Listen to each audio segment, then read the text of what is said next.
Welcome to Ballers and Briefs on the 1st of November, 2023, Week 9, Thursday Night Football, Showdown, Tennessee at Pittsburgh. Week 8 was weird. That's all I can say about it. Kirk Cousins did his best Aaron Rodgers impression, tearing his Achilles, which he was supposed to be the next quarterback in New York, but I see what he decided to do, and that's tearing Achilles. So now tough luck for Kirk. Tough luck. Definitely was hoping that it didn't end up working that way, but I was actually thinking that the Vikings were going to kind of turn it around and make a run for it a little bit. Now there's still a possibility of that happening, but it just seems a little bit slimmer. They did trade for Josh Dobbs, which, I mean, he's not Kirk Cousins, but you saw what he was doing in Arizona with that just depleted shit bag of a team that they had in Arizona. I mean, he was keeping them in games. Obviously, they see something in him. I mean, they're running out that rookie, Jaron Hall from BYU or something this week. But I think that's interesting that they decided to trade for Dobbs and bring him in. So. I mean, that's what I think that when you have a rookie quarterback, I think did he come out last year or the year before? But either or, I think he's a rookie. He's a rookie. Yeah. Oh, okay. I think you have to then grab the vet just in case it goes like super south. But I remember Jaron Hall from BYU and his time there, and he does definitely have a scrambling ability to him. For some of the fantasy hopefuls out there, he definitely has that scrambling ability, a lot more out of the pocket, so maybe that could open up some plays for the Addisons and the Hawkinsons of the world. But definitely, one to kind of see Kirk Cousins at least get a full season under his belt to showcase what he can do for any team. But it's just unfortunate that he ends up tearing the Achilles there. Yeah, that was what was crazy. And then something else that kind of just stuck out to me in Week 8 was the 49ers. What the hell? Third in a row? They're falling apart. Did we finally see? Did I call it? Did I finally decide that Brock Purdy has fallen down to earth and it's not Brock Purdy? And we saw a number 1 pick versus a very last pick in Joe Burrow versus Brock Purdy, and is Brock Purdy not overcoming the problems that he has being when he came in, right? Like he's just not. I mean, he's a serviceable quarterback and he's running a Shanahan offense, or is it just everybody's figured out how to run how to beat? Keep in mind they did lose, or they have not had Trent Williams and Deebo Samuels. I know as a fantasy owner, and having him and not having him available, and even the game before, I believe he only had 2 points when he did play. And so losing a really good caliber receiver like Deebo Samuel could run you into some issues for a quarterback who's in his second year in the league. And so I think there's a little bit of figuring out, but I think it's also a little bit more difficult for Shanahan to kind of scheme it up as well as he has been able to from the passing game without the likes of Deebo Samuel, because even though Deebo was having sort of a down year, the league respects him as a number 1. And so because of that, that allowed the Brandon Ayuk's of the world to go on. Then when Brandon becomes the 1, then now he's getting 1 style coverage, and so then that changes things for him. Yeah, I mean, I think so too. That's Then they just trade for somebody too that's gonna be a big Chase Young, the defensive end from the Redskins. Yeah, so I mean, just literally, he was a top 2 pick, and Chase Young was, and he obviously plays. He played with Bosa at Ohio State. Bosa was supposed to be basically Chase Young, right? He ends up being better than Chase Young, and now they're brought back together on a defense that was already thought of to be at least a top 10 for sure. And that defensive line is gonna be sick.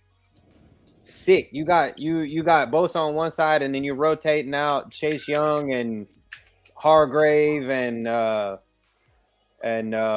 who's the other one over there? Drake Jackson.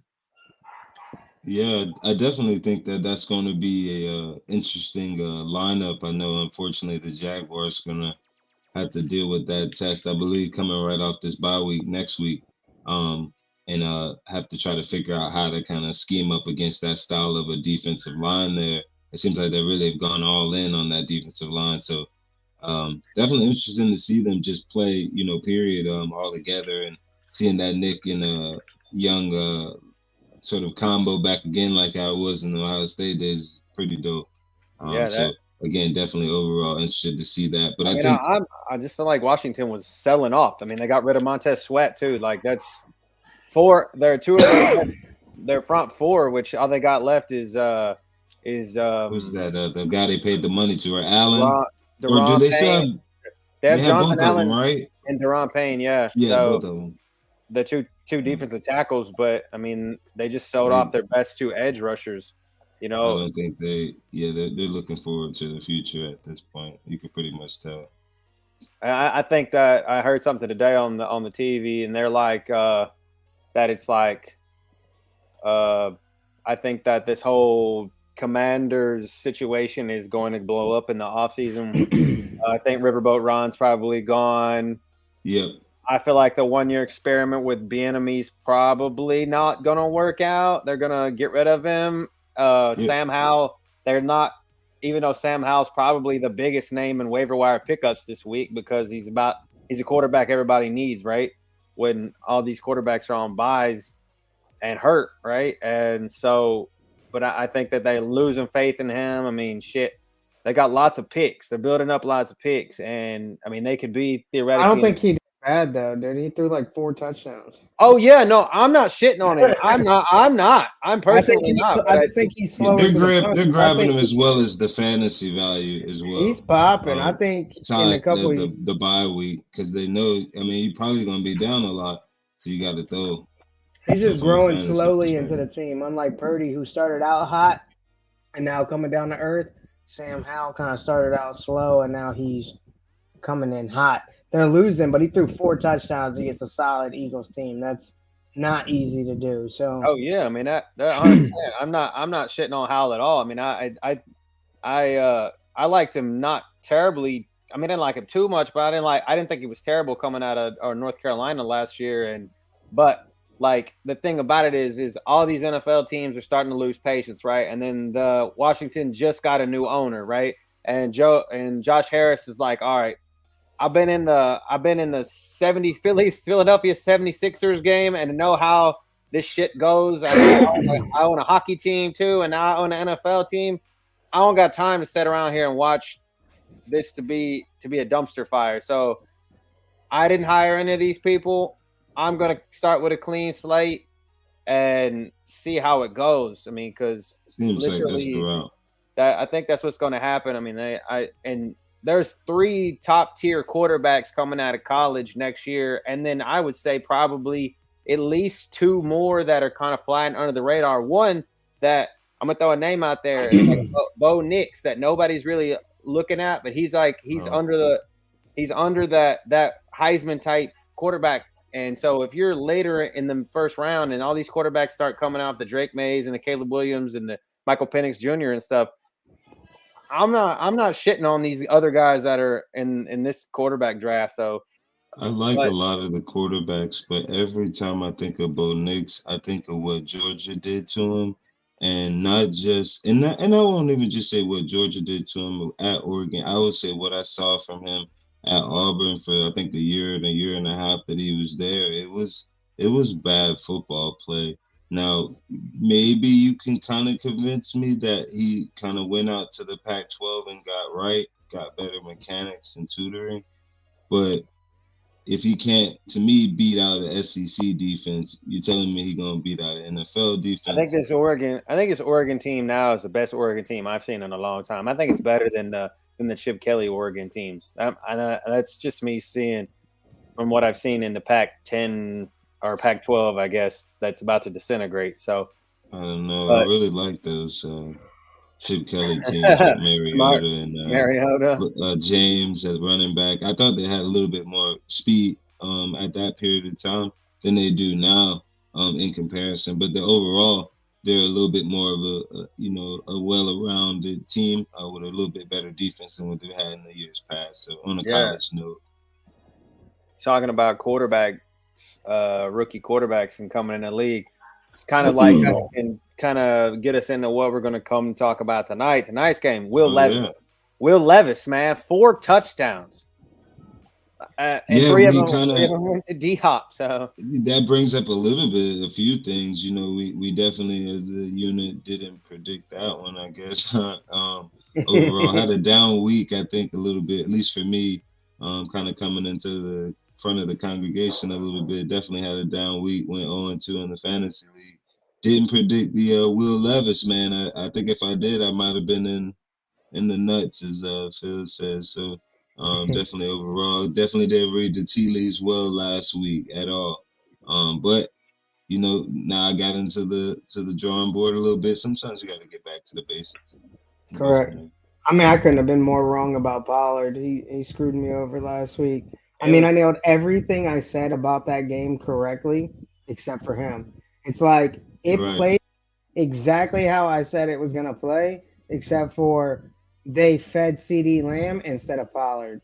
And I figured, Lamb would make plays, but Pollard would be the big show. They'd be up a lot, and they'd just be running a lot. They're up a lot, and they're still airing it out to CD Lamb. I'm like, what happened to all the target share for Pollard? What happened to all the rush attempts for Pollard? They threw that whole thing out the window. And it worked for them. Maybe the defense was ready for the Pollard show, and that's why they changed their game plan too. I honestly, that game showed me that Dallas's faith is not in Tony Pollard. I feel like I thought they were running late. Like I thought they would run it a little bit later, and when they got up, I was like, "Oh man, Tony P about to come on now for Phil," and the time started ticking away, and I was like, they're not giving him the ball the way I kind of thought they would line up and just feed him. It's just like you said, Phil. You called the game getting away, so I was like, "All right, perfect." Three Dallas players were in the nuts. Tony P gonna come up, break a couple. I literally targeted that game from the start. I said that Dallas Rams game is going to be one I have high focus on for DFS. Dallas is favored by 7. They're going to be ahead. Pollard's going to show his dick. No, showed us his ass. He didn't do shit. Fucking terrible, dude. Destroyed all my lineups. I had a Dak stack with CD Lamb and Pollard, and I had a Dak stack with CD Lamb and Ferguson. And Ferguson came out with that first touchdown. I was like, "Oh baby, here we go!" But then the rest of the line went to shit. So I was like, I was so right and so wrong at the same time. The Millie winner was a Dak stack. I mean, it was Dak Prescott quarterback, CD Lamb and Michael Gallup. Gallup popped up. I think Brandon Cooks got a late touchdown too. Gallup only had 4 points. He had 2 receptions for 20 yards, right? And the guy still won the Millie Maker? Yes, by himself. Sick. Huh. Because Gallup's not even owned, dude, and neither was CD Lamb. I had CD Lamb. I guarantee his ownership was so low. His ownership was 5.4%. Michael Gallup was owned more than CD Lamb was. Gotcha. Okay, now it makes sense then. Dak was low owned. Nobody was on that, and I'm like, dude, I called this shit in the podcast. Y'all got to pay attention. Dak was 6.4% owned. I didn't expect that poor of a performance from the Rams, though. And the money maker is my guy, D-Hop. I mean, I hated it. It burned my soul down to the core. For one, I hate seeing him in the Titans uniform. It was just like when I used to watch Andre Johnson in a Titans uniform or a Colts uniform. My heart hurts every day. I see one of my favorite players of all time in one of our division rivals' colors. And at the fact that they were wearing the old Houston Oilers jerseys, that pissed me off even worse. So it was terrible. And he has they sued University of Houston. Did you see that by Yes, chance? the NFL said sued them and said you can't use that color combo. Yeah, they sent him a cease and desist and said they cannot wear that. So, why? Because of the color combination. Right? The University of Houston had eerily similar jerseys that looked almost exactly. They're always allowed to wear that throwback colorway though at a home game once a year. No, but what I'm saying, the University of Houston. So the University of Houston got sent a cease and desist by the NFL. Oh, University of, I thought you were saying because those colors are like representative of Houston, NFL. Right? But what I'm saying is, and that's why the University of Houston wanted to wear them. So they had the baby powder blue helmets, the red numbering, the white in the powder blue. Oh, no. The fuckers look sweet. They look good too. Did they lose? I think if they won, I guarantee they wouldn't have got a cease and desist order. They fucking lost and made everybody look bad, and they're like, "All right, y'all can't wear that shit no more." Y'all fucking this up for us, man. That's what I'm saying is they, and then even so, the Texans. Just the thing about crazy thing is, they have trademarked a color called Houston blue instead of the Daytona looking blue that they have. So now that that the Texans are putting out shirts that is it's a color swap. It's like 1-digit color pattern over from the old Houston Oilers color. It's a little bit darker, and they've started printing shirts with that. It says H-Town and the Texans logo and everything on it. So I'm assuming when we change up our colors and get new uniforms and stuff next year, if we don't bring that color scheme back, I'll be so mad, dude. That was my favorite. So. But did anyone say anything on D-Hop? I don't think we talked about D-Hop. No, we didn't. It's not somebody I target. Plus, we knew Tannehill was. What did we say? We thought Tannehill wasn't playing, or we knew Tannehill wasn't playing. We didn't know anything about Levis. I mean, because I remember you saying that at Kentucky he was turnover prone, and and Brad and I were like, yes, that was what we saw. We saw that at Kentucky. Because he's a Florida fan, I'm a Georgia fan, so we see them every once a year. So we've seen it, and that was the problem. We were not targeting. Fucking DeAndre Hopkins was 0.87% owned, less than 1% in the Millie Maker. I be calling that shit too. When you get players can you read the lineup that are low owned? So he called D-Hop, he called CD, he called Dak. So it was all in the lineup. Dak Prescott, Alvin Kamara, Breece Hall, AJ Brown, CD Lamb, Michael Gallup, McBride, the tight end from Arizona. I had him too. Hopkins and the Seahawks defense, which I said was a sneaky play because I was running them in season long because they were a good pickup. I had Devontae Smith instead of AJ Brown again. Okay. That was the one that AJ Brown show. AJ Brown instead of Devontae. I had Breece Hall. I had Trey McBride. I had Dak. I mean, I was like all the way there except for I definitely wasn't going to get the Hopkins, and you were shitting on your own Kamara because you were not you did not think that they were going to beat the Colts, which and I did see it's crazy because I did see Taysom Hill vulture like 2 touchdowns from him. That's what I was going to say. I called that shit, and I'm like, he's still in the nuts. Crazy, dude. 3 touchdowns technically. The man. Because he was 30% owned in the Millie though. Kamara. Yeah, he was high owning. He was like 66% owned in double ups. I had him in my double up, and that's why I was getting pissed when I was watching Taysom Hill vulturing from him because I had him in cash. But he was high owned in cash. So I was like, oh, it doesn't even matter.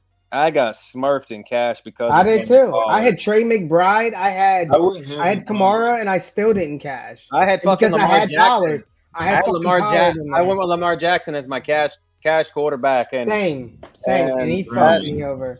Every single time he hands the ball off. He hands the ball off to Gus Edwards for a touchdown. So if I play Gus Edwards, Lamar Jackson takes every touchdown, and that's why. And Brad knows for a fact. He has him in season long that Lamar Jackson just shit the bed after having his his best game of the season, and then he just fucking turns the switch off and is like, "Oh, I'm not gonna show up, guys. I'm gonna actually hand it off today. Let's hand and every it off other to week Gus I won't. Edwards. Yeah, every every other time. week it's fuck Let's my make running Gus back. Edwards the best player on the team. You know, come on, man. When I called the Baltimore running back like 2 or 3 weeks ago, That one hurt. Lamar Jackson stole every fucking touchdown and never handed the ball off. And then they handed it off to the backup running back that week, Justice Hill, twice for a touchdown. And I'm like, I'm at the point where it's like, fuck Baltimore. I'm not ever playing Lamar Jackson. I'm ever playing Gus Edwards or Justice Hill. It's fuck them for life because they're unpredictable. There's no way that they're doing this. It doesn't make any sense. And then I went the combo, the Zay Flowers, Lamar Jackson combo, and Zay Flowers is 73% owned and Lamar Jackson is 60% owned. And I still shit the bed because of my guy, Tank Dell, who was fucking 25% owned. And like somehow the Panthers decided to have a pass defense, which they haven't had all season. And CJ Stroud just decides to disappear, and I'm like, what the fuck am I watching right now? Weird week in football, man. It was weird. The whole week was weird. It was Carolina was definitely weird. Think about the defenses. Arizona, you circle that, going check. I think we're going to get some offensive yards and some production off of that. When you look at Carolina again, check. I'm going to get some points off of that, and it just didn't pan out at all. I saw the game flow going completely different for that Houston Carolina game. The whole weekend was definitely just. And what's funny about this Millie Maker is this guy in the Millie Maker. How and this is 4 points between him and second. That's and Phil knows. Big. That's 4 points in a Millie Maker is a ton. That's an ass whooping. That's like getting beat by 100 in a cash line. Usually like 0.1, 0.2. 0.3 from first, second, third, and fourth. To be 4 points ahead of somebody in a Millie Maker, it was 6 points. 6 points from first to fourth. I just don't get how he gets that lineup. It's tough to say I'm gonna put. I'm trying to D-Hop in here with a backup quarterback when he hasn't been doing shit all season with the main quarterback. So like this guy hasn't had any time with him and comes out and just it's immediate chemistry. It's the team that they were playing didn't have Somebody get this guy on the phone. We got to interview him. Somebody call that guy's agent. Yeah. Tape. Nobody. They didn't have tape on Will Levis, and Will Levis we knew he had an arm. He had an arm, but it was like one of those just raggedy throw it up and hope somebody grabs it. That's why he threw a lot of turnovers in college. To be fair to the Will, that offensive line got real shaky that last year and a little bit into the year before. So he never really had an opportunity to showcase that deep pass that he clearly has in his arsenal. So again, I was wrong on that. I'll definitely say I was definitely wrong on that. I saw that Atlanta kind of keeping him kind of down to earth a little bit, maybe scratching out 200 yards passing on some dump offs. But I definitely didn't see that. So that was definitely one of the surprises. Do you guys see him as a fantasy play moving forward from this performance, or do you think it's a one and done? Gotta ride the wave, in my opinion. Hot hand, dude. It's probably a one and done, but I'm gonna ride the wave because when shit's hot, it's like you say, you don't walk away from a table when it's hot. You don't walk away from a player when they're hot, man. If they're connecting, they got some weird chemistry. D-Hop's making plays. You got to sync them both together. It looked like I feel like Hopkins went up to him before the game and said, "Hey, Ryan Tannehill does not throw me the fucking ball. If you throw that son of a bitch within my wingspan, I'm going to catch it and make you look like a fucking $1 million." That's probably another thing going into that kid's mind, even if he didn't tell him that, is, look, there's a star on this team that can make me look good if I get him the fucking ball. Plus, that's what the coaches want to see. They get D-Hop to watch him not catch the ball. So you got one job. It's not to get out there and be quarterback. It's to throw D-Hop the ball. Yeah, he understood the assignment, and he fucking Here's the assignment. A plus, 100%. Congratulations. Starting role, right? Now new check, new money. Yeah. Big shot. Fucking he had a good game against Atlanta. He just leapfrogged.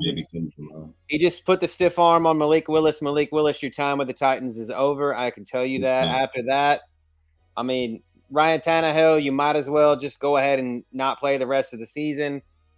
Unless in the next couple of weeks they just get fucking demolished. I mean, obviously tomorrow is when they play next. We'll see against a serviceable defense that gets to the quarterback, which has no secondary. Their secondary is fucking atrocious now that they have no Minkah Fitzpatrick for sure, and they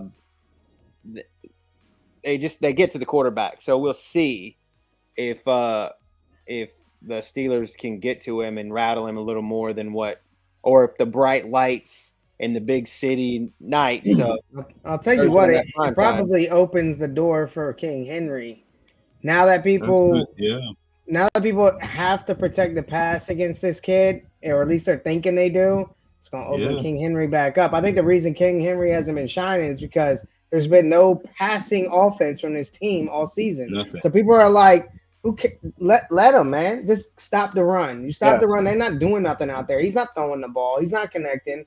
Stop the run. So King Henry hasn't been able to do shit. But you start airing it out to D-Hop and you're laying in touchdowns, floodgates are about to open for King Henry, which is statistically 29% of the captain for Tennessee Titans. Of course. And that's the highest captain on their team. It is King Henry. And then it's also correlated with the Steelers because the Steelers' opponent is the running back one for the captain 21% of the time. We know that. They can get to the core. They can get to the quarterback, but they have no interior line and they have no fucking secondary.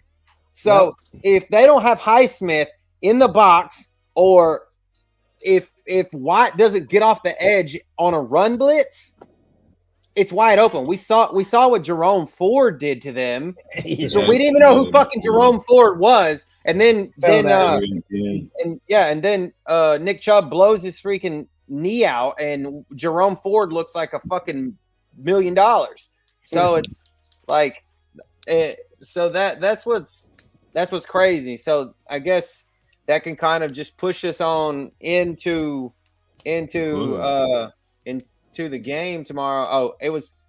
By the way, I did see a funny thing before we get there with the fact that Josh McDaniels got his ass fired. The Raiders are now paying $80 million for John Gruden and Josh McDaniels to not coach their football team.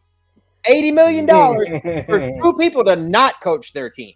First off, that guy out there looks lost when he's like calling plays. First off, he has no facial expressions neither. Like if he fuck up out there, he got the same face. Like his eyes, he doesn't squint.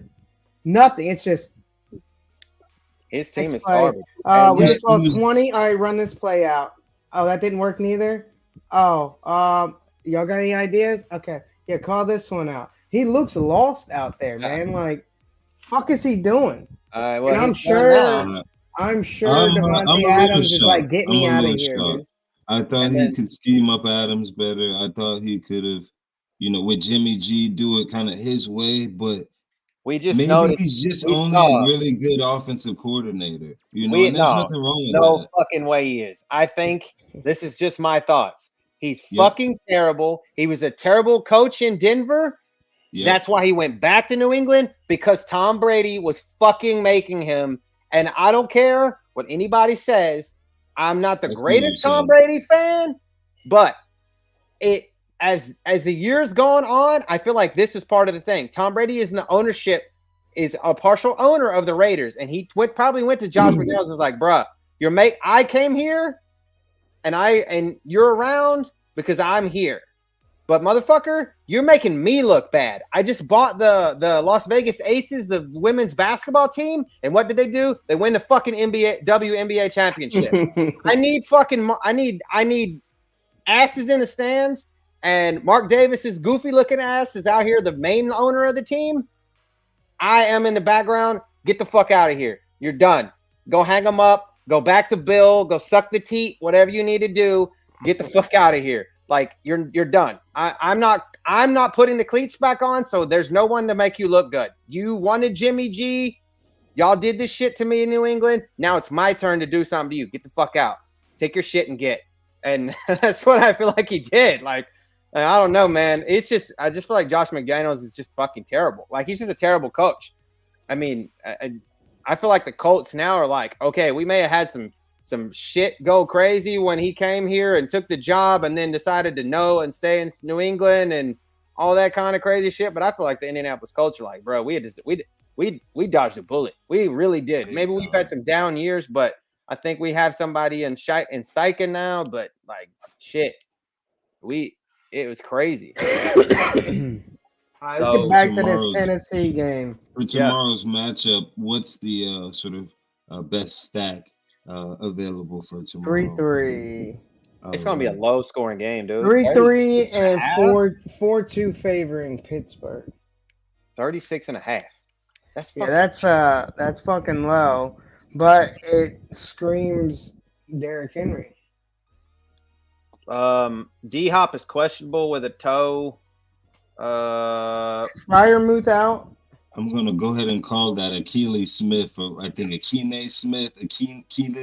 Yeah, now, Nick Westbrook. He's due for one of those. Or is it Westbrook? Akine Westbrook. Yeah. He's due, man. I know. I think I said that a couple. He was the fourth. He was the fourth touchdown for Will Levis. He was the fourth touchdown. So every time, I'm telling you, that guy. Every time. I think Freiermuth is out. I believe. Yeah, he's on the injured reserve. Yeah. Yes. All right, so that's that big boy, Darnell Washington or Daryl Washington. Darnell Washington. Out of Georgia. That's a big dude, bro. All he got to do is put his hands up in the end zone, and that's a touchdown. I think he's sneaky tomorrow. They liked Connor Hayward a lot on Sunday. He got a lot. He's the other one. Yeah. It's funny. Is that Cameron Hayward's brother? His little brother, yes. Is that his brother? I was wondering that the whole time. That's his younger brother. He had 5 targets 6 targets, 5 receptions, 24 yards. He didn't really do shit with it, but he's also another. He could get you a touchdown, and 5 receptions with a touchdown is massive. A lot of those stupid, like he was coming off of the wing, like more like they were in like a wing formation, and he was lining up as a wing. And he would take like 3 yards. It would be more like a pop pass to him off the edge and stuff. But like, and then when Kenny Pickett got hurt, we saw Mitch Trubisky come in and things kind of just precipitated. What's up with Kenny Pickett? He is injury designation. No, he does not. He doesn't have one, but he was hurt. He got hurt his ribs on Sunday, so he was out. They took him out. But his ribs are fine now. Yeah, he doesn't even have an injury designation on him. No I know. tag at all. No, that shit is so staged, bro. Like they pulled this man. I feel like he got injured. Like they were getting dogged. Gonna pull him regardless. You think? I don't know. Or he owed a bookie a lot of money. You had a rib issue to the point that, but now you're fine. He owed a bookie a lot of money. On Thursday? Told the coach that his ribs were extremely bruised and couldn't move. And then once they fucking lost and his bookie was happy, he's good to go this week. I just feel like they were just getting dogged. You guys were dogging them, and they were just like, all right. I think this week though the routes should go a little bit further down the field. There was one deep pass to, I think, Deontay Johnson at the beginning of the game that if they did complete it, could have potentially even gone for a touchdown. So they were able to scheme up a couple things. The pass rush shouldn't be as aggressive as it was. Y'all's defense, is top 3 in takeaways or number 1 in takeaways in the league or something like that. Yeah. So I mean that has a lot to do with it. You have a better secondary than what Tennessee does. I mean, they got rid of their best secondary player. I mean, and Kevin Byard. Well, another thing is like these two teams are like one of them is almost the slowest pace offense. Pittsburgh, right? Pittsburgh, and then Tennessee is the 27th. So they're like 5 from last, and Pittsburgh is second to last with slowest. So that means they just kill clock. It's a lot of running. It's a lot of Najee Harris, a lot of Jalen Warren, a lot of King Henry, field goals and shit. I wouldn't go too heavy on like the quarterbacks and the wide receivers tomorrow. I don't think. I mean, it could, but I don't think that this is gonna be one of those games where they're just raining touchdowns. I think you might even have a defense in the lineup tomorrow in the nuts. Either one, to be honest. Probably Pittsburgh, to be honest. Because you're going against the rookie quarterback. Yeah, I mean, Pittsburgh's defense tends to, especially on these weird-ass fucking primetime games, it's what they do. Hop off. Their fucking defense is what shows up, right? Like the defense, what's that one game where TJ Watt had 2 touchdowns? Yeah. It's just... I could see that happening. It's a defense game. And we see Will Levis plummet back to earth, like literally, like at an astronomical pace. I'm gonna ride the wave with him. I'm not hitting him, but I'm not going so far heavy on him. I'll probably be right at the field average, maybe 30%, 40% of my lineups. But I would just expect that most likely he doesn't do what he just did. And maybe Pittsburgh's defense comes out as the nuts tomorrow. Couple interceptions, a few sacks, maybe a fumble recovery, and now you got the defense either in the captain spot or in the flex. So tired of seeing the Steelers in the fucking prime time, dude. I'm so tired of it. It's just so boring to watch.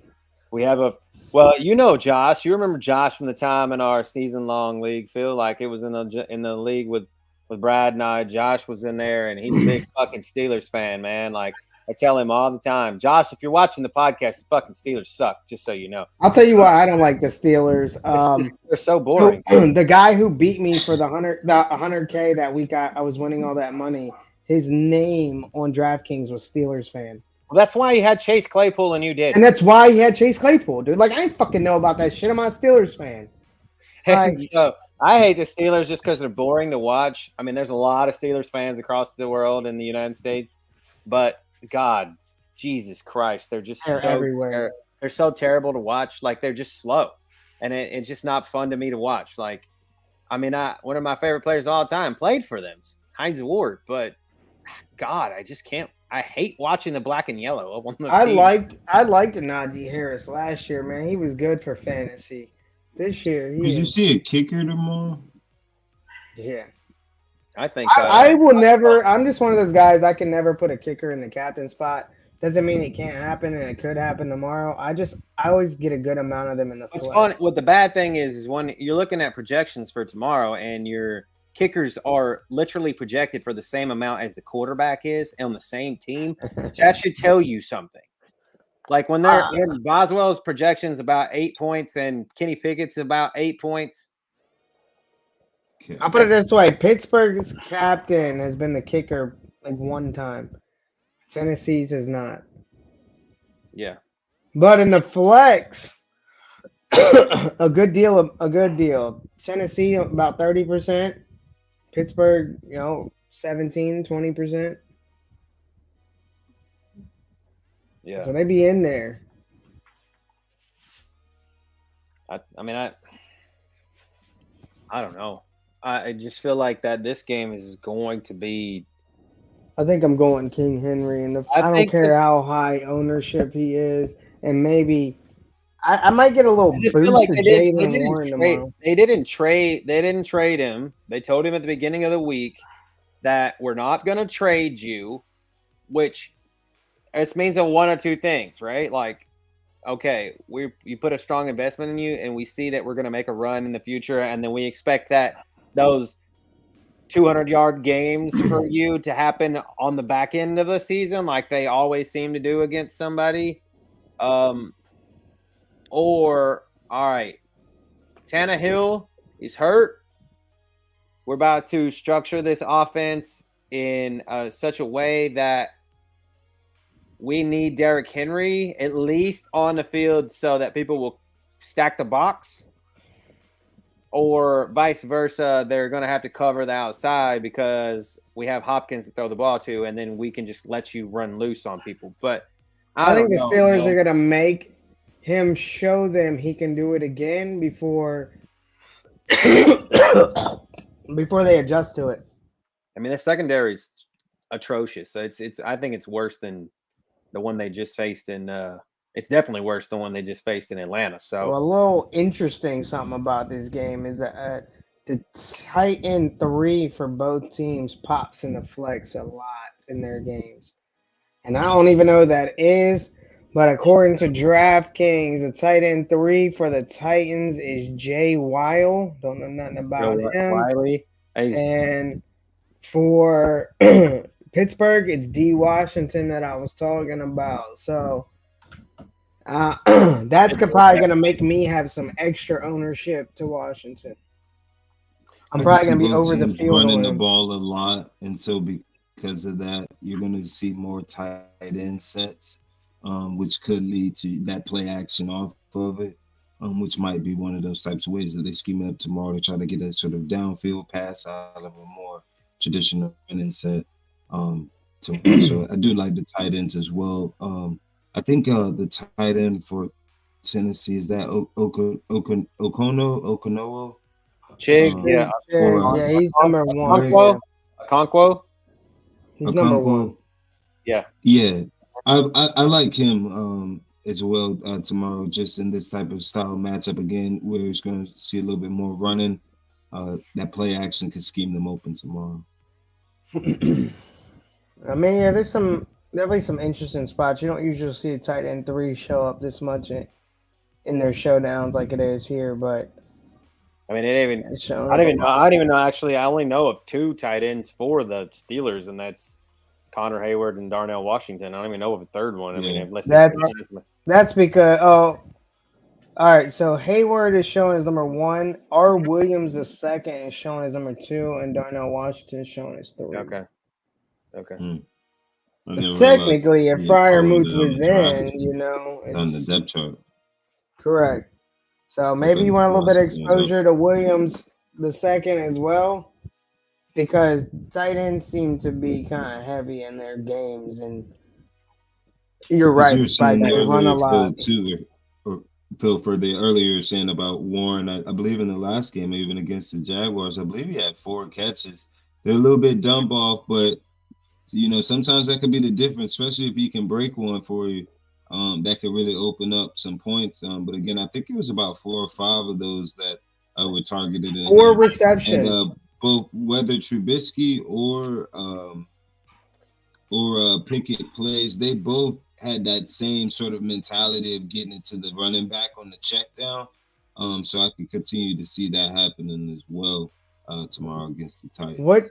What's crazy is Jaylen Warren only had 5 attempts at rushing, and then he had the 4 catches. So then you're thinking, like, damn, Najee Harris must have had a lot. He didn't either. He only had 7 attempts and then 5 catches. So it's like they're almost using them the exact fucking same amount. It's like, which one of y'all is going to get the points? And if they're going to use them the exact same amount, Jaylen Warren is 6,400. How much is Harris? 72. So they priced them pretty close for that. I didn't expect that. I figured that Warren would be a lot cheaper. But it almost makes you want to play Warren. Here is your dilemma, and I think that I like the Jaylen Warren. I mean, if I'm playing both, if I had to play them both in 20 lineups, right? I mean, I'm going probably 12 to 8, maybe in favor of Warren, because of Warren. Just feel like Warren is more valuable in the fact of the matter he's going to catch passes out the backfield in a dump-off situation where Najee Harris, that's what he should be doing. The dude is big enough and has hands and can do that, but they threw him more last week. They threw him 5, and Warren had 4. But it's like the same. I feel like they were just trying to figure out who could do what with what. But I agree with you. You would think that Matt Canada offense in Pittsburgh is just hot garbage. They need a new offensive coordinator. But where I was going with talking about dilemma in running back splits, fucking Tajay Spears and fucking Derrick Henry. That shit pisses me off because you have Derrick Henry, right? And every time I'm watching a Tennessee game, I always see Spears on the field. And I'm like, because you can obviously tell there's just not a mountain of a man up there on the screen versus Tyjae Spears, who's a small guy, right? And in DraftKings, they're priced. Derrick Henry is 11.6, and Tyjae Spears is 5,400. So, I mean, he ain't doing much. So he had 3 attempts and 3 catches. I'm just saying he's been on the field a lot of when, like, He does get a lot, especially when they get behind. A lot more than you think. Derrick Henry had 22 attempts. The 22 attempts versus 3 attempts is not enough for me to be like, I'm gonna roster this dude Spears and anything. I can't do it. I mean, you're right. He could be out there for that one of those 3. Could be on the goal line. I'm not saying like that. I'm saying that this dude is a pass catcher where we know Derrick Henry is not. Derrick Henry still had more receptions than him. And that's what's so crazy to me is the fact of the matter is every time, maybe it's just like watching it on Sundays in like Red Zone, and it always seemed to be like when they would go to them, fucking Spears was on the field. I'm like, why is Derrick Henry not on the field?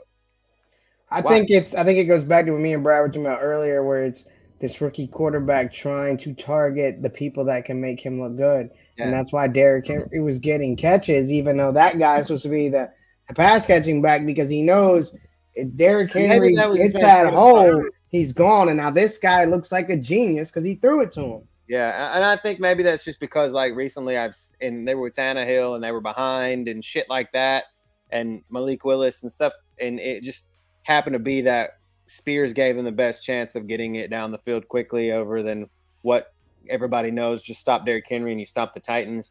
But now I think you guys are probably very right. Like I'm not going against what you're saying, but what I'm saying, what pisses me off is I see that. And the discrepancy is $6,200 on DraftKings. And then, of course, if he's 11, he's the highest, most expensive player on the slate.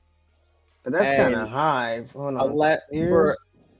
No, I'm talking about Henry's 11.6. And but if Spears 5,400, my man got 3 attempts at rushing, dude. You're better off rostering a kicker or a punt play or a defense than Spears, because he's not going to produce unless he gets the lucky touchdown. And even then, that might not be enough at this price. Like, you want that lucky touchdown with somebody that's like 2,000 or less. That's what I'm saying. That's what I'm saying. That's where I'm going. Is like, he's so expensive. He's so expensive. And then maybe in a regular week, he wouldn't be 5,400. This is a showdown. But shit, I feel like you have wide receivers. Your drop off in wide receiver numbers are, you have Hopkins at 11, 12, and then your fucking next wide receiver for the Titans, who is the number 2, Treylon Burks, is 3,800. I'd much rather play Treylon Burks for 3,800 than Spears, dude. They're baiting people to bite on Spears, dude. They're literally like telling you, pay up for this guy and watch him fuck your lineup up. Not me. Like I tell people all the time, value per dollar, man. How much value can somebody get you? That lucky touchdown that this dude could get still ain't value because his fucking price is 5,400. Yeah. Now, he doesn't need to get 4 or 5 times value in a showdown, but 10 points isn't going to cut it for a $5,400 player, dude. It's just not going to.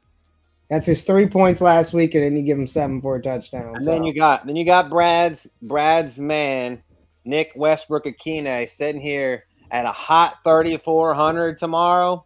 That's sweet spot. Man. At the Where sweet you going? Spot. Man.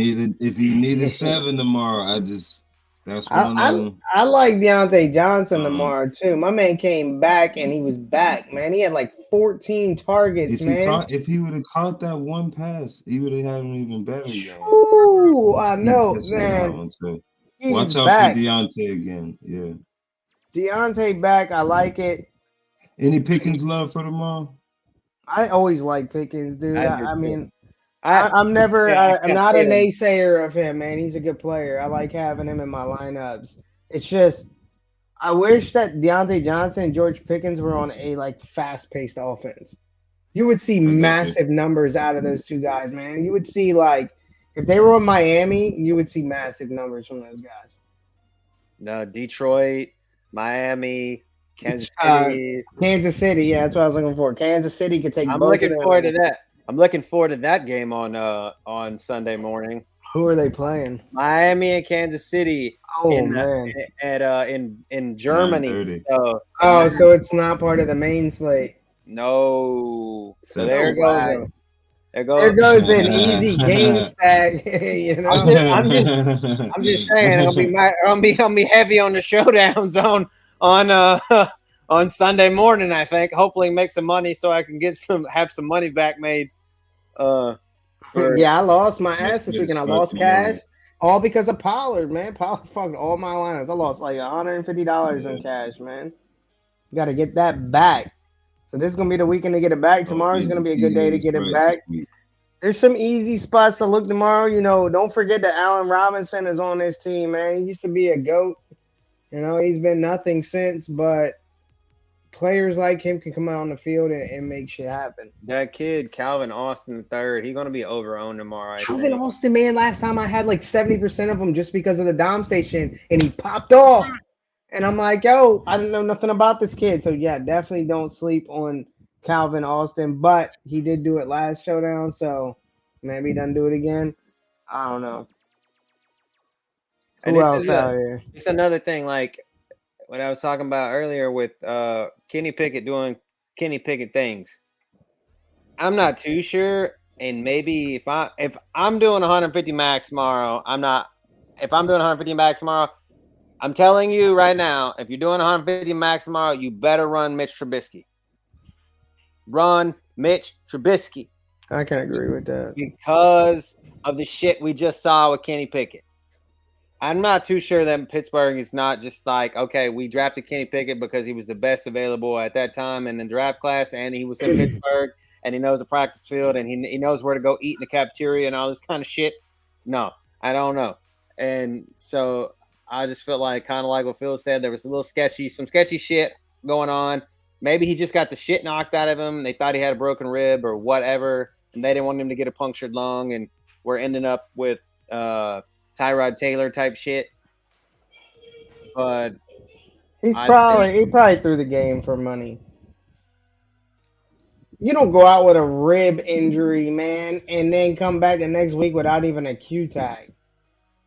That was either I don't feel good, I don't feel like playing, or I owe somebody some fucking money. Unless you're fucking Christian McCaffrey, which that man didn't even have a Q tag, dog. Like no bruised ribs, no fractured ribs, nothing. My man is good to go.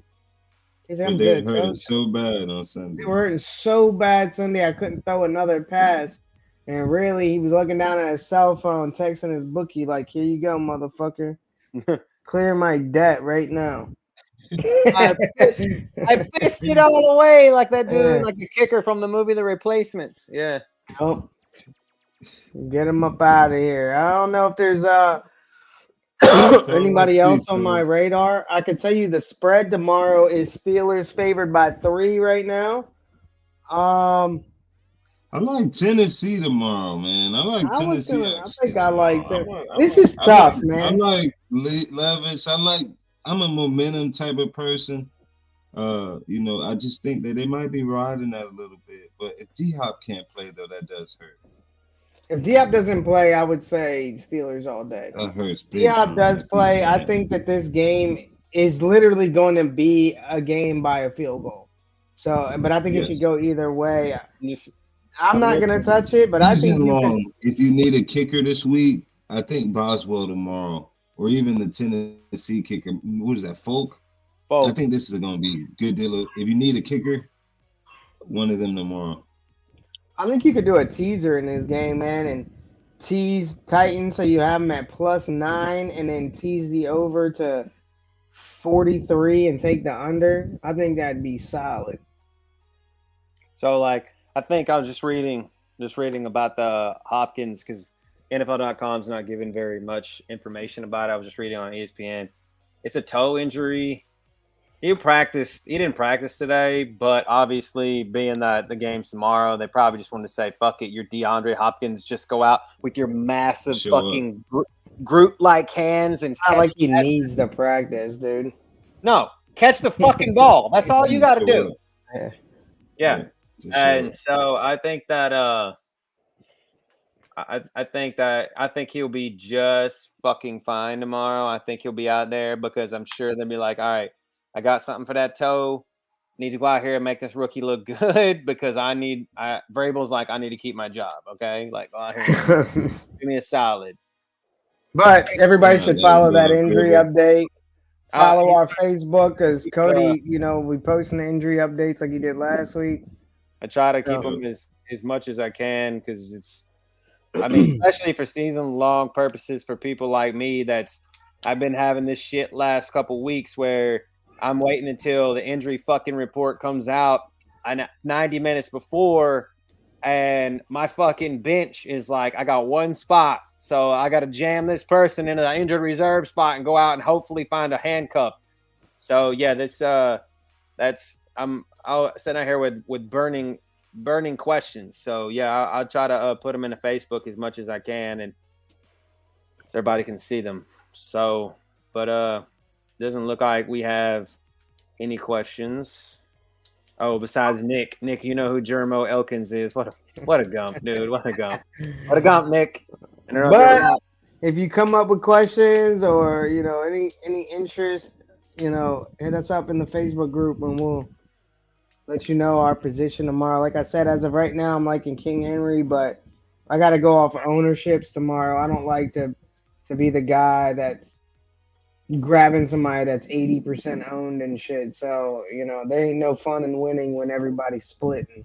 I mean, I know, like thinking about talking about receivers. Treylon might be somebody to target tomorrow just for the fact of the matter is that everybody saw what Hopkins did, and they're going to try to put everybody the best person on there. Him and Nick Westbrook, Akine, and Treylon tomorrow might be solid. Come through for you because of. I did see that Levis tried to throw him the ball, and he just kind of let him out of bounds a little too much, and he just let it go. So I don't think that I think Levis is just going to throw it up and hope anybody catches it. And I just felt like that Hopkins was the one that was doing all the catching. So it may be somebody else tomorrow. AJ Terrell is going to be covering Hopkins. AJ Terrell plays for Atlanta. Oh yeah, they don't have it lined up right now. You're right. Yeah, it's not updated yet. I know it was Levi Wallace maybe, but Levi is questionable tomorrow. Yeah, it'll probably be Levi Wallace. You're right. He's questionable with a foot injury too. Yeah, he's allowed a lot of touchdowns this year. Pretty much garbage. So yeah, that's exciting for D-Hop to be facing. And D-Hop gets 41% of the air yard share. Yeah. Big number right there compared to everybody else. Ekine 12%, Treylon Burks 16%. Not even in the same category. Yeah. So keep that in mind. All right, y'all. Been fun, been real. Hit them questions up in the Facebook group, and we'll get some answers for you. All right, everybody. Peace. Good night.